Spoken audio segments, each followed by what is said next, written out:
अस्सलाम वालेकुम, मैं अयाज़ बाज़ई। नाज़रीन, अभी इत्तलात मिल रही है कि वड में अख्तर मेंगल के घर पर रॉकेट का हमला हुआ है। इसकी तफ़सीलात में हम बाद में जाएंगे, लेकिन उससे पहले हम ज़रा पाकिस्तान और बलूचिस्तान की सियासत का मवाज़ना करें। नाज़रीन, अगर हम ये कहें कि बलूचिस्तान की सियासत और पाकिस्तान की सियासत में 180 डिग्री का फ़र्क है, तो हम गलत नहीं होंगे। अब इस तरह के अब पाकिस्तान की बाकी बलूचिस्तान के अलावा अगर आप बाकी पाकिस्तान में किसी भी सूबे में सियासत करते हैं तो वहाँ पे आपके हरीफैन सिर्फ सियासी होते हैं। लेकिन जब आप वापस बलूचिस्तान आते हैं, जब आप बलूचिस्तान में सियासत करते हैं तो यहाँ पे आपके हरीफैन की तादाद बढ़ जाती है। अब वो हरीफैन कौन हो सकते हैं, कौन है? अब वो हरीफैन जो है वो एक अभी जब मैंने आपको बताया कि अख्तर मेंगल के घर पर हमला हुआ है, रॉकेट फायर हुआ है, तो वो एक डेथ स्क्वाड ने किया है। अब वो एक हरीफ है अख्तर मेंगल का। इसके अलावा मिलिटेंट्स यानी जो लोग पहाड़ों पे चढ़े हुए हैं वो आपके दुश्मन हो सकते हैं। तीसरी जो आपकी हरीफ है वो ये है कि अगर आप रियासत की नज़र में आप जो है वो गुड बुक्स में हैं, अगर आप चाहते हैं कि मतलब आप रियासत के लिए काम करें या आप रियासत की खिदमत इस तरीके से करें कि वहाँ पे सिर्फ एक चंद ग्रुप जो है वो आपसे खुश हो, तो फिर आपकी तरफ से आपके लिए जो है वो रियासत की तरफ से कोई मुश्किलात नहीं होंगी आपकी सियासत में।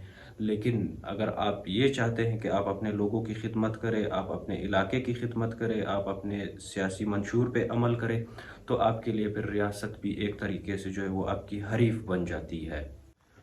तो अब अख्तर मेंगल के साथ जो हो रहा है, जो मतलब उनके घर पे रॉकेट फायर हो रहे हैं या वहाँ पे वर्ल्ड में तकरीबन गुज़िश्ता 3-4 दिनों से जो है वो हालात बिल्कुल कशीदा है। वहाँ पे फायरिंग हो रही है, वहाँ के रॉकेट्स फायर हो रहे हैं, या इस हद तक कि वहाँ पे कॉलेज के जो है इमारत है वो गिर गई है इस कशीदगी की सूरत हाल में।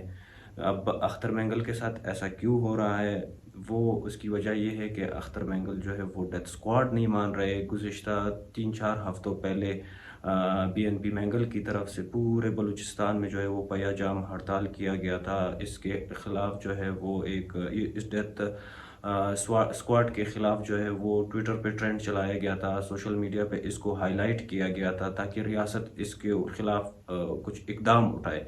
क्योंकि इस डेथ स्क्वाड के सरबरा मीर शफीक मेंगल जो है वो तूतक केस में भी जो है उनका नाम सामने आया था। अब इसके अलावा जो है उनके ऊपर जो है वो कत्ल के मुकदमात भी बहुत ज़्यादा दर्ज हुए हुए हैं, लेकिन उसके ऊपर कोई कार्रवाई नहीं हुई अभी तक। उसकी वजह ये है कि रियासत जो है उसको सपोर्ट कर रही है एक तरीके से। लेकिन अब हालात यहाँ तक पहुँच गए हैं कि वो अख्तर मेंगल को जो है वो रॉकेट फायर कर रहा है, लेकिन रियासत बिल्कुल खामोश है।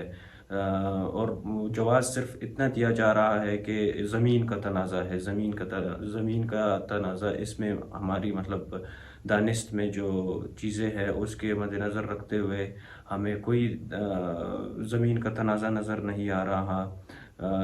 क्योंकि शफ़ीक मेंगल एक ऐसी मुतनाज़िर शख्सियत है जो खौफ, वहशत और दहशतगर्दी की अलामत जो है वो सामने रखता है। तो उसके लिए जो है वो ज़मीन की कोई हैसियत ही नहीं है। अब अख्तर मेंगल जो है वो उनका एक बयान भी सामने आया है कि अगर ये एक ज़मीन का मसला होता तो मैं वो ज़मीन छोड़ देता, वो ज़मीन को मैं बिल्कुल साइड पे कर देता या इनके हवाले कर देता।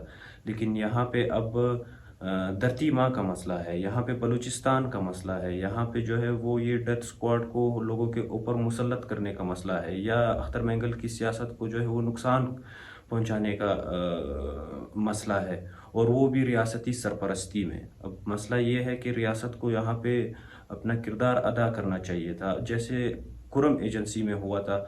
वहाँ पे लोगों की जानें गई, फिर उसके बाद जाके रियासत ने वहाँ पे इंटरवीन किया और उसमें लोगों को फिर साथ में बिठाया। अब ये भी एक पॉइंट है जहाँ पे रियासत लैग कर रही है, जहाँ पे रियासत का कोई सरोकार नज़र नहीं आ रहा, या रियासत का कोई मतलब वो रेटी नज़र नहीं आ रही है इन मामलात में, क्योंकि 3 दिन से, गुज़िश्ता 3 दिन से वर्ल्ड में जो है वो मुसलसल कशीदगी चल रही है। बाज़ार बंद है, वहाँ पे कारोबार बंद है, वहाँ पे ट्रैफ़िक का मसला है, ट्रैफ़िक नहीं चल रही। कोयटा से कराची तक जो ट्रैफ़िक है वो रुक गई है, लेकिन रियासत यहाँ पे नहीं है। रियासत जो है वो अगर है तो वो शफ़ीक मैंगल की तरफ से जो है वो नज़र आती है। तो रियासत को जो है वो अपना किरदार अदा करना चाहिए। और ये सिर्फ़ अख्तर मैंगल के साथ नहीं हो रहा, ये वक्तन फ़वक्तन मुख्तलिफ़ सियासी जमातों के साथ होता रहा है। ये जैसे मैंने आपको पहले बताया वीडियो के बलूचिस्तान की सियासत जो है वो बाकी पाकिस्तान की सियासत से बहुत मुख्तलिफ है। तो वो मुख्तलिफ इस वजह से है कि वो आपको सियासत सही तरीके से करने नहीं देते, और ये आज अख्तर मैंगल के साथ हो रहा है, कल महमूद खान के साथ होगा, इसके बाद जो है डॉक्टर मालिक के साथ होगा। इसी तरह करते करते ये सब के साथ होता है। ये इस तरह अगर ये सारे एक साथ नहीं होते और अगर रियासत अपनी ज़िम्मेदारी अदा नहीं करते, तब तक ये इसी तरह चलता रहेगा।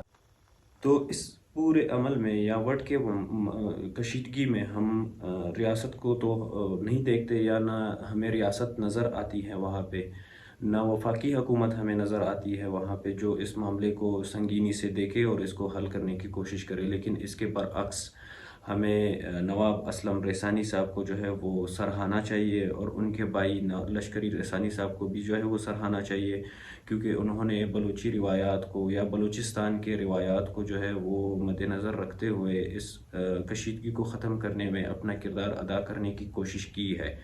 उन्होंने दोनों पार्टीज़ की तरफ से जो है वो इख्तियार लिया है, फिर अब उस पे लेने की कोशिश कर रहे हैं, फिर उसके ऊपर जो है वो फ़ैसला करेंगे कि इस मसले का हल क्या होगा। तो आज की इतलात ये भी है कि नवाब असलम रेसानी और नवाब लश्करी रेसानी जो है वो वर्ड में जाएंगे, दौरा करेंगे वहाँ पे, और शफ़ीक मैंगल के साथ, असदुल्ला मैंगल के साथ और अख्तर जान मैंगल के साथ जो है वो मुलाकात करके इस मामले को अफ़हाम तफ़हीम से हल करने की कोशिश करेंगे। और इसको सराहना चाहिए हमें, क्योंकि ये काम रियासत का है, लेकिन ये काम जो है वो नवाब असलम रेसानी साहब कर रहे हैं।